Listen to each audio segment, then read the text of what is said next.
Eu sou a professora mestre Maria Regina Marques Bezerra, formada no curso de graduação em enfermagem Luísa de Marilac e professora mestre formada pela Escola de Enfermagem Ana Nery. Atualmente sou docente da Faculdade Bezerra de Araújo, no curso de graduação em enfermagem, na disciplina de Semiologia 2 e Semiologia 1.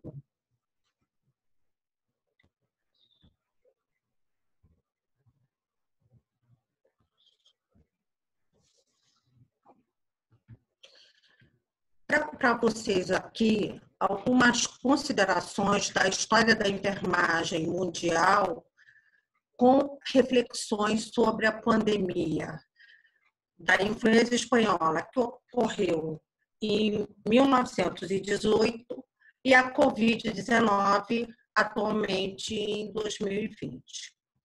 Vou começar minhas reflexões falando um pouco sobre a origem da influenza espanhola. Esse vírus, o H1N1, ele foi isolado pela primeira vez em 1882. Entre 1913 e 1915, ele se ramificou dando duas cepas, uma suína e uma humana. Esta humana acabou provocando uma grande pandemia entre 1916 a 1918. O Covid-19, ele já era conhecido desde 1937, porém só em 1965 é que ele foi profundamente estudado e acabou adquirindo o nome de coronavírus porque ele tem esse formato de coroa.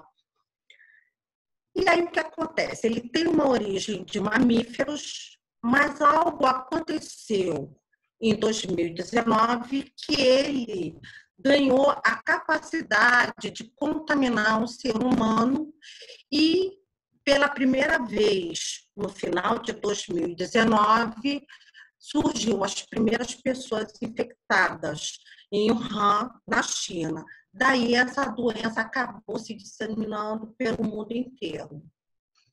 Bom, a influenza espanhola, ela começa a assolar o mundo no período da Primeira Guerra Mundial, que foi entre 1914 a 1918.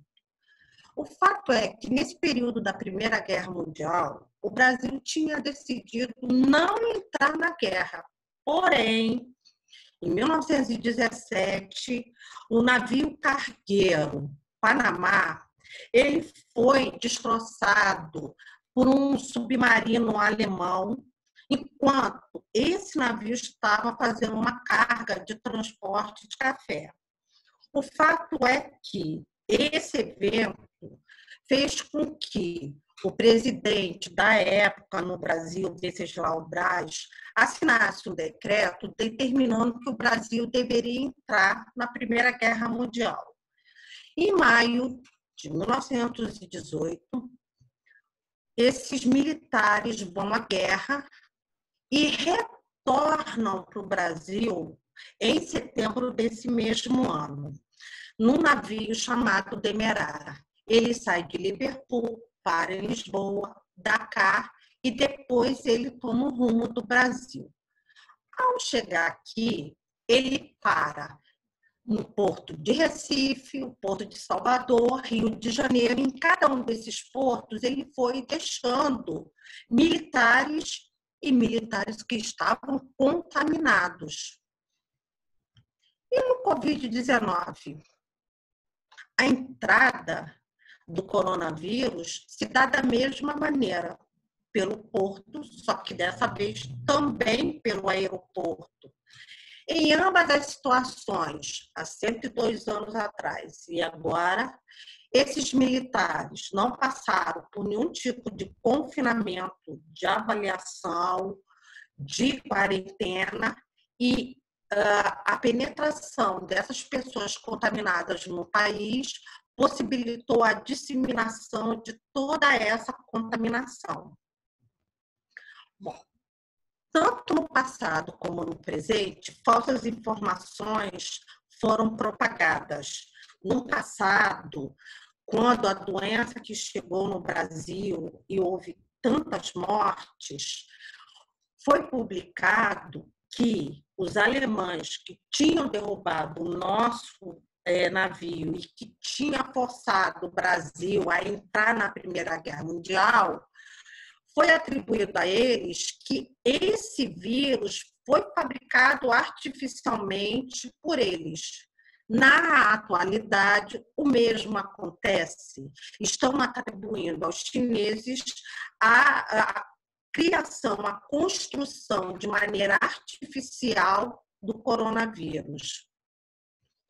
Bom, providências ao combate às pandemias. No passado, nós tínhamos o diretor-geral de saúde pública, o Carlos Seide, que na época disse que o vírus era apenas uma gripezinha, que, na verdade, a doença ela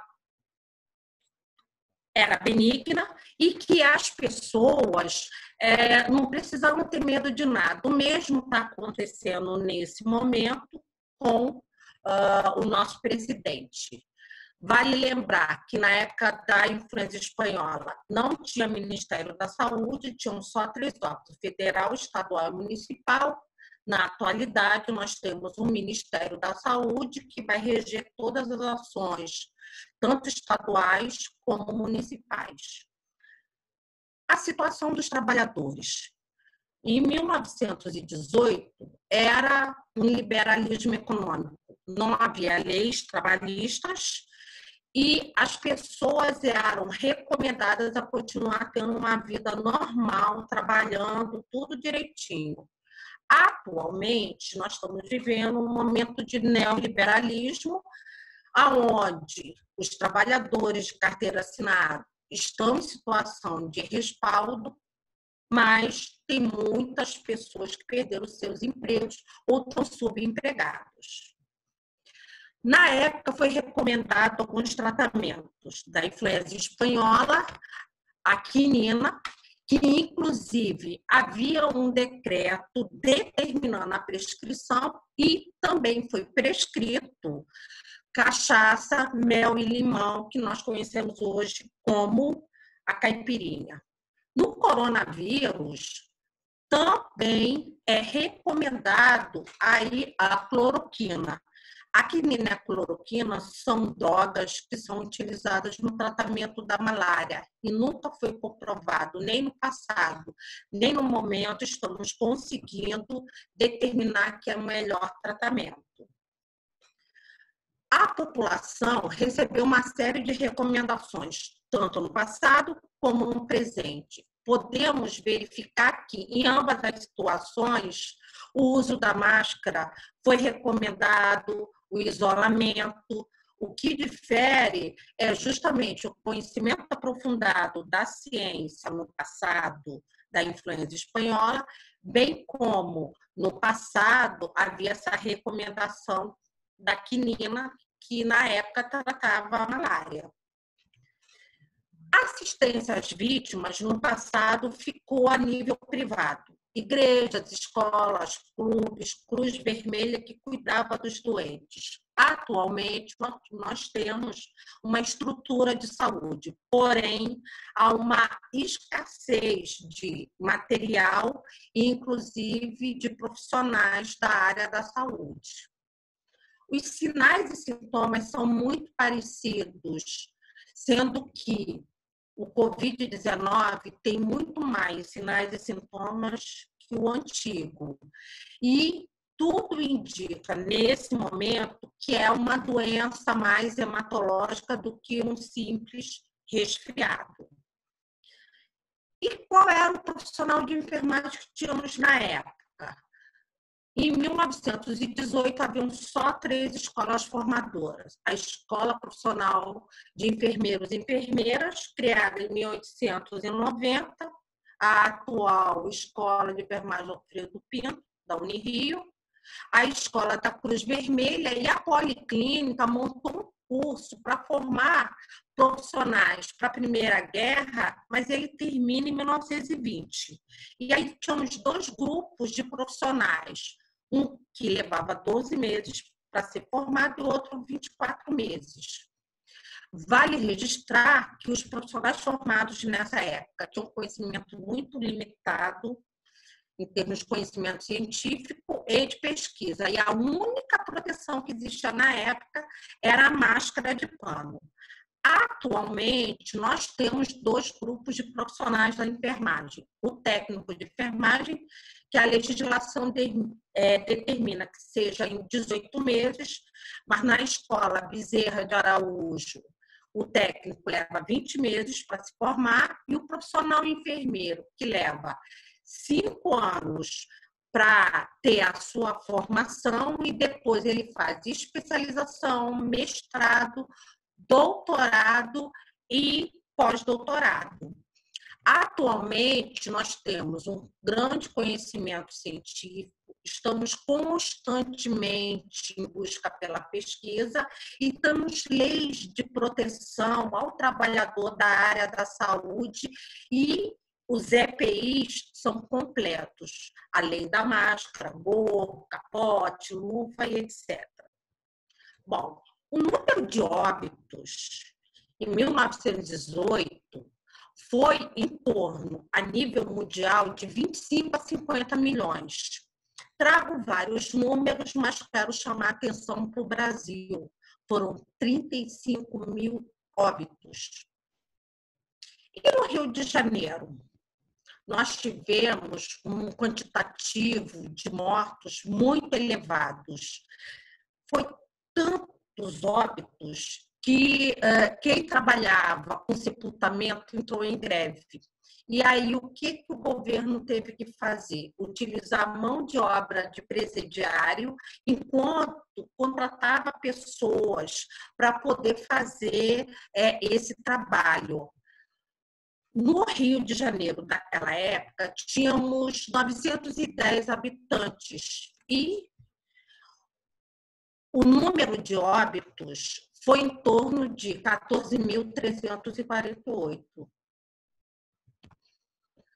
Bom, e o coronavírus? Ele ele entra no Rio de Janeiro, né, no Brasil, no início de 2020, tendo o primeiro óbito no Rio de Janeiro no início de março. Atualmente, nós temos uma população maior que 17 milhões e, no momento, já temos no Rio de Janeiro, hoje, 2.715 óbitos, no Brasil, 16.118, e no mundo já temos um quantitativo de 315 mil óbitos. Em 1918, não havia nenhum tipo de teste para verificar esse tipo de vírus na pessoa. Inclusive, a doença, apesar de ser epidêmica, era tratada como benigna. Hoje em dia, nós temos 3 tipos de testes. E aí, a grande consequência da influenza espanhola. Diante de tantas mortes, o que o presidente da República, na época, fez Epitácio Pessoa? Ele retira o Carlos Seide, ele cria o Departamento Nacional de Saúde Pública, que vem a ser o precursor do Ministério da Saúde, criado em 1931, e convida Carlos Chagas para ser o diretor desse departamento. E ele implanta a chamada Reforma Carlos Chagas. O que vem a ser isso? Ele, entre as ações que ele faz, ele vai intermediar um convênio entre a Fundação Rockefeller, existente nos Estados Unidos, e que ele prestava serviço de ajuda aos países em desenvolvimento com o nosso governo. Essa fundação mandou um grupo de profissionais, e nesse grupo de profissionais veio 7 enfermeiras lideradas por Ethel Passos. Ao chegar aqui, ela implantou uma série de ações, entre elas, e acredito ser uma das mais importantes, ela promoveu em 1922 a criação da Escola de Enfermeiras do Departamento de Saúde Pública. A primeira escola no modelo nightingaliano, que em 1926 passa a se denominar Escola de Enfermeiras Dona Nanere. E aí, em 1931, essa escola passa a se chamar Escola de Enfermeiras Ana Neri, e mais do que isso, o mais importante aconteceu, é decretado a primeira legislação que vai respaldar o exercício profissional de enfermagem, que é o decreto 20.109. Esse decreto, ele determina que, a partir desse momento, só pode atuar na enfermagem quem for formado na escola padrão ou a L equiparada. Então, nesse momento, nós passamos a ter um padrão nacional de formação de profissional enfermeiro.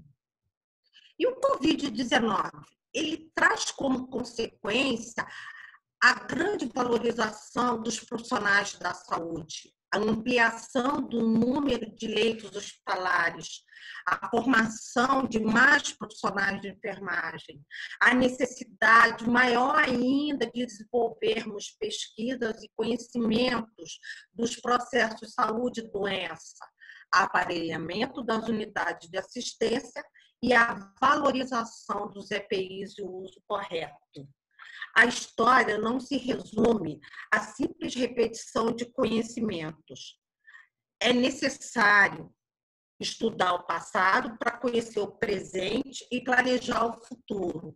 A história está sendo construída, precisamos manter os registros e, em um futuro próximo, analisarmos os eventos atuais para, desse modo, aprender com eles e nos prepararmos para o futuro. A história continua. Obrigada.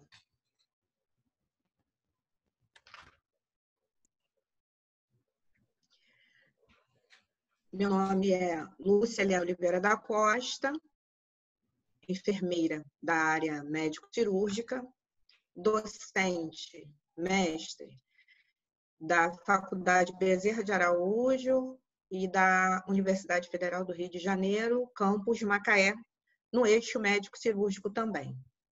A minha linha de mestrado nasceu no Núcleo de Pesquisa da Escola de Enfermagem Ana Neri, da UFRJ, que justamente vem tratando desse período da inserção dos profissionais de enfermagem nas instituições de saúde, porque com a formação do Departamento Nacional de Saúde Pública e do aumento das doenças no interior do Rio de Janeiro, foi necessário que se ampliasse também no interior os leitos hospitalares para o atendimento dos pacientes que, na época, entre 1917 e 1920, era formado por pessoas infectadas pela influenza, mas também pela malária e pela febre amarela, que não pararam de acontecer no estado do Rio de Janeiro, principalmente no interior do Rio de Janeiro.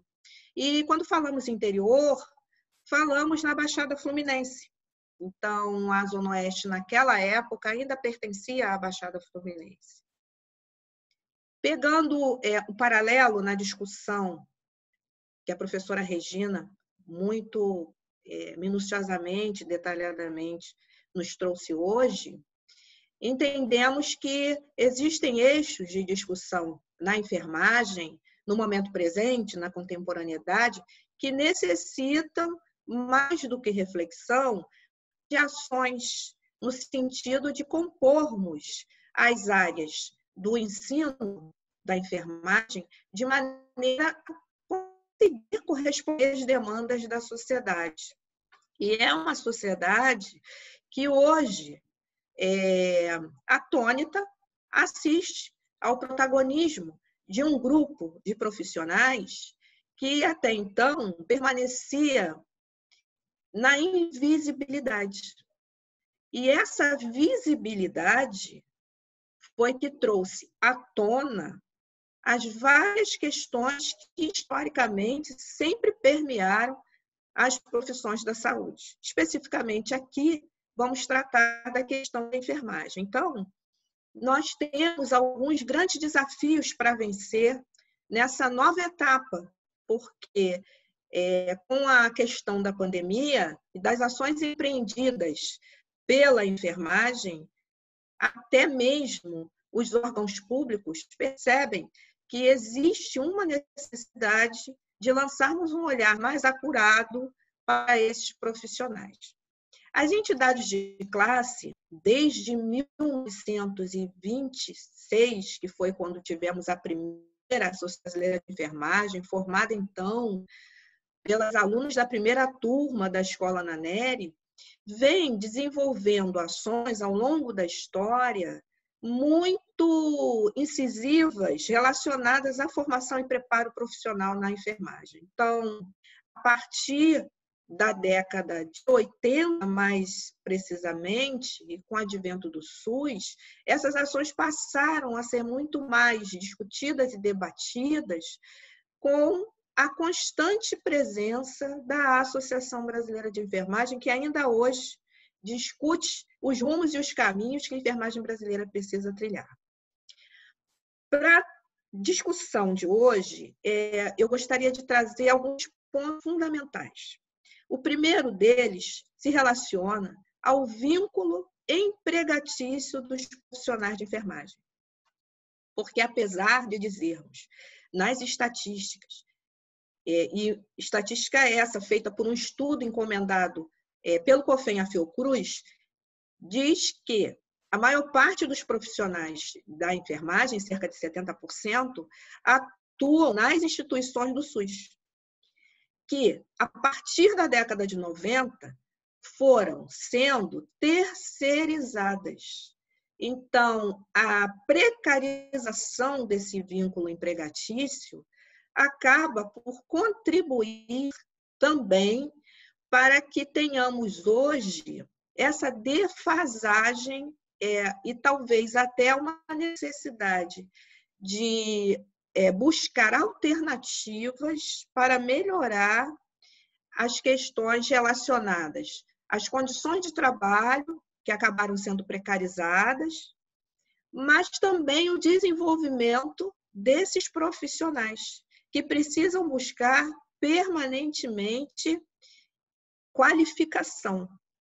Então, esse é uma situação que o próprio Conselho sinaliza, que as entidades de classe estão, nesse momento, voltados para a discussão da jornada de trabalho de 30 horas, que já dura aí mais de 30 anos, uma discussão essa sem fim, mas também acaba esbarrando nas condições de trabalho. Historicamente, como a professora Regina mencionou, vêm sendo discutidas, mas também de maneira muito precarizada. Então, o que possamos talvez inferir é que todas essas questões podem estar relacionadas também à influência da formação desses profissionais ao longo dos anos, tanto religiosa, tanto voltadas para áreas mais específicas, ou quer seja de atendimento ao indivíduo, em detrimento do atendimento da coletividade. Que o coletivo, a saúde coletiva, é que dá conta de atender as várias questões, inclusive as dos profissionais de saúde, que estão dentro da construção desse processo, visto que também são sociedade. Então, o olhar do próprio profissional de saúde para as ações que ele empreende, na busca pela autovalorização, que vem antes da valorização pelo imaginário coletivo social. Então, esse é um ponto importante. O segundo ponto é a questão de gênero. Predominantemente feminina, no mundo masculino, a enfermagem tende a ser desvalorizada por conta também das questões sociais relacionadas à mulher. Então, acúmulo de trabalho, carga horária exaustiva, tem muito a ver com essa questão de gênero. E no Rio de Janeiro, temos uma questão interessante, que é o aumento do número de profissionais da enfermagem do sexo masculino, que é muito bem-vindo, mas que também precisa ser revisto, porque existe uma crítica em algumas literaturas que tratam de que esses profissionais, eles acabam atuando mais na área de gerência e de gestão do que na ponta. Não que seja um problema, não, mas que é uma questão também que precisa ser lançada à luz sobre ela. Quanto à qualificação profissional, nesse estudo de 2014, tínhamos aqui um quantitativo de profissionais técnicos de enfermagem, quase 50%, 43,9%, em que eles tinham uma qualificação profissional acima da exigida para o cargo que ele ocupava, o que pode também impactar diretamente na questão do salário, na questão da regulamentação do salário nacional. Por quê? Porque se esses técnicos de enfermagem, eles não são mais só técnicos e atuam como técnicos, é uma mão de obra que precisa ser revista. Eu costumo dizer que nós não necessariamente hoje trabalhamos na frente, na linha de frente, como as pessoas estão falando agora com as questões da epidemia, somente com técnicos de enfermagem. Eles são técnicos de enfermagem, quase todos acadêmicos ou graduados em alguma outra área do conhecimento. E essa questão também não pode e não deve ser deixada de lado. Então, enquanto desafios, precisamos buscar alternativas e até estratégias que possam ser articuladas entre as instituições de ensino e os próprios serviços de saúde. Até porque o crescimento das instituições de ensino, principalmente no Sudeste, avançou bastante. O Rio de Janeiro tem um número muito grande de profissionais de instituições de ensino de enfermagem. E é uma questão que precisamos também discutir, que é sobre a qualidade desse ensino. Então, esse link entre as instituições de ensino e as instituições de saúde, certamente podem criar possibilidades de melhoria na formação desses profissionais. Porque, apesar do SUS ser o campo de prática, de formação dos profissionais de saúde hoje, com os processos de terceirização, várias instituições de ensino precisam se adaptar aos critérios pré-estabelecidos pelas próprias instituições públicas para garantir que os profissionais em formação possam ter experiências dentro dos seus cursos a fim de melhorar a sua qualificação, consequentemente, a sua prática.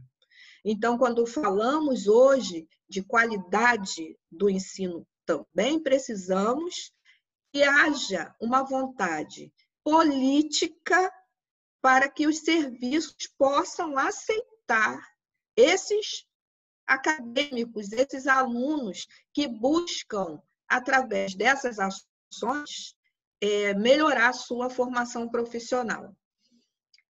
Não podemos também deixar de inferir que a questão política nacional, regional, tem uma importância primordial na construção e planejamento das ações em saúde.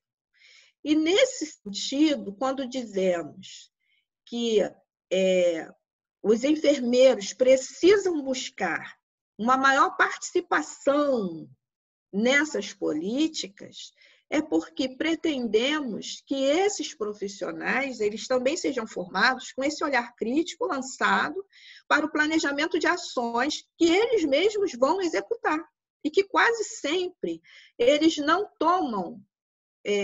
têm uma participação efetiva na determinação dessas ações.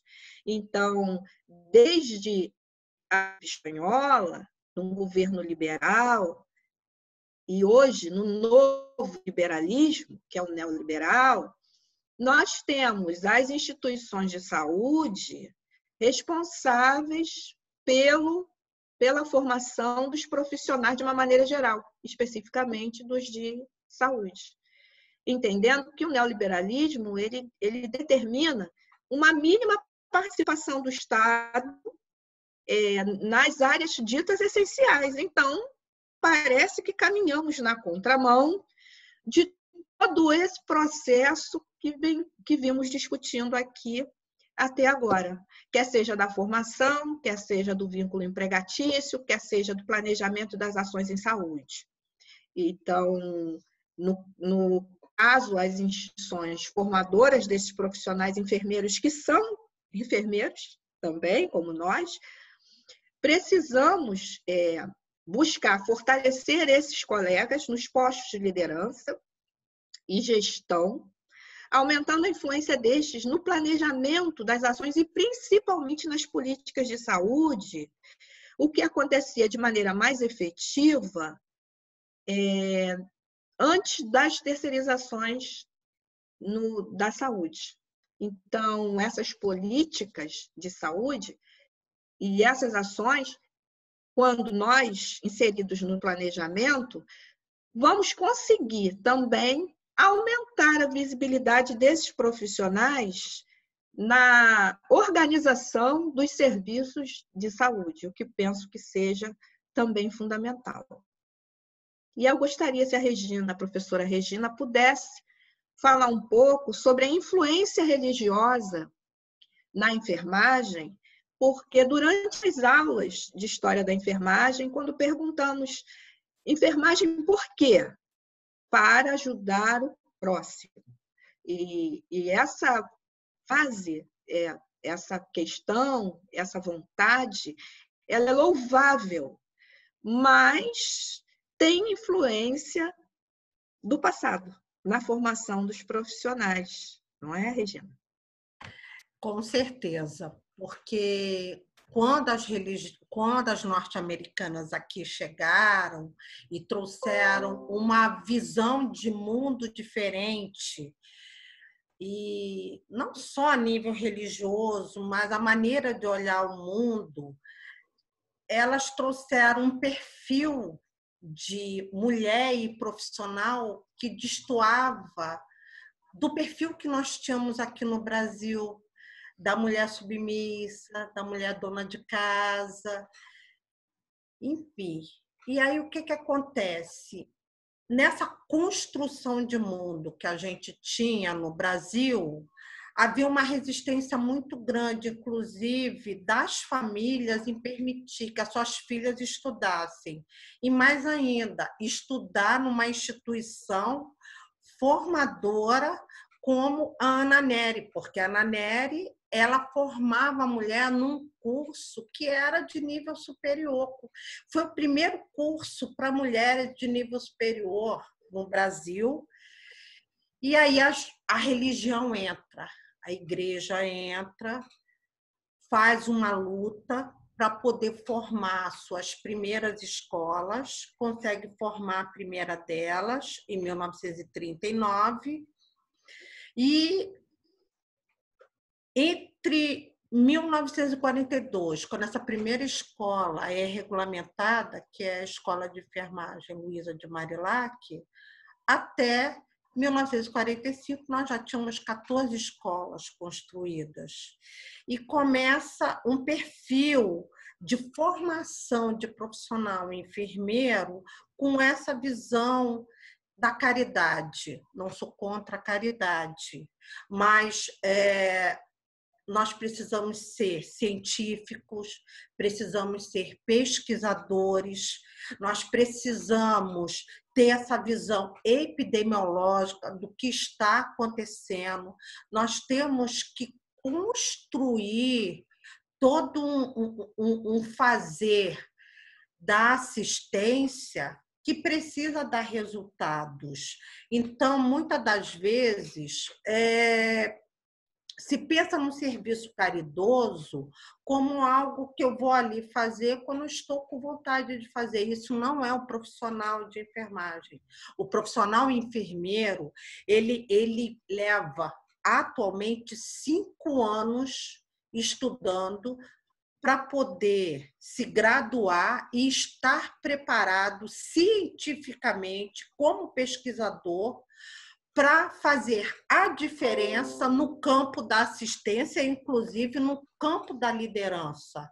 Então, eu percebo que esse lado, essa visão que ainda existe nos dias de hoje, 2020, dessa imagem, que a gente tem que lutar. Eu não sou contra a caridade, mas que a gente tem que lutar para que a população e a própria comunidade do campo da saúde nos enxergue como profissionais que somos, capacitados para poder liderar, fazer assistência e fazer a diferença na vida da nossa população e do nosso paciente.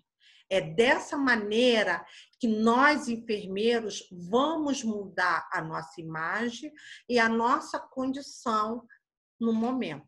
Não é, Lúcia? Então, a situação da enfermagem atualmente, um relatório feito pela Organização Mundial da Saúde sobre a situação da enfermagem no mundo, e por isso enfermagem agora, Nursing Now, já fala sobre a formação de enfermeiros avançados, que seriam profissionais que estariam num nível de atenção básica, tratando, cuidando, orientando e fazendo propostas de assistência sistematizada de enfermagem para pacientes ditos de risco e em situação de fragilidade, aqueles com doenças crônicas, que são atendidos e acabam ficando fora dos serviços por alguma questão e carência de outros tipos de dispositivos de atenção. Temos, ao nosso lado, o Sistema Único de Saúde. Somos o único país do planeta que tem um sistema de saúde que prevê a integralidade na assistência do ser humano. E esse programa, esse sistema, é que precisa ser continuamente discutido, mas colocado em prática, para que tenhamos espaço para melhorar a qualidade do ensino, propiciar mais pesquisas que causem impacto na prática. Por isso, enfermeiros, profissionais de saúde da linha de frente são importantíssimos nesse momento, na aquisição de dados que nos façam pensar sobre os movimentos teóricos e científicos que têm sido discutidos frente à pandemia. Então, esse movimento teórico, quando aplicado na linha de frente, precisa ser visto, mas para que isso aconteça é preciso que os nossos profissionais eles tenham esse olhar voltado para a pesquisa. De um certo período de tempo para cá, nós já ampliamos bastante o número de enfermeiros pesquisadores, muitos trabalhos publicados, mas, tendo em vista as mudanças nas leis de diretrizes e bases do ensino de graduação em enfermagem, as instituições, algumas instituições, acabam por ter dificuldades no estímulo à prática da pesquisa pelos profissionais de enfermagem.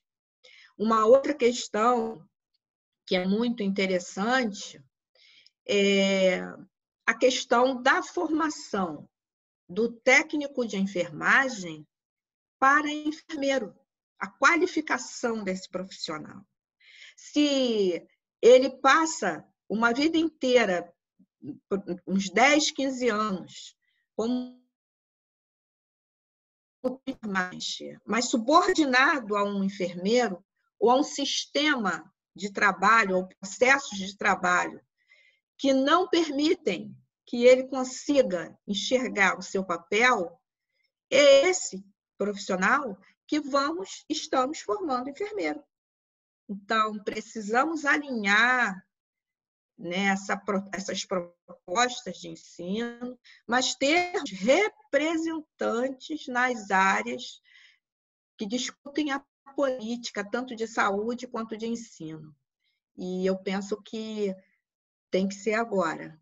Por isso, enfermagem, now. Muito obrigada. Esse é o momento. É o momento Esse é o da momento. gente participar da história e fazer a diferença nesse momento.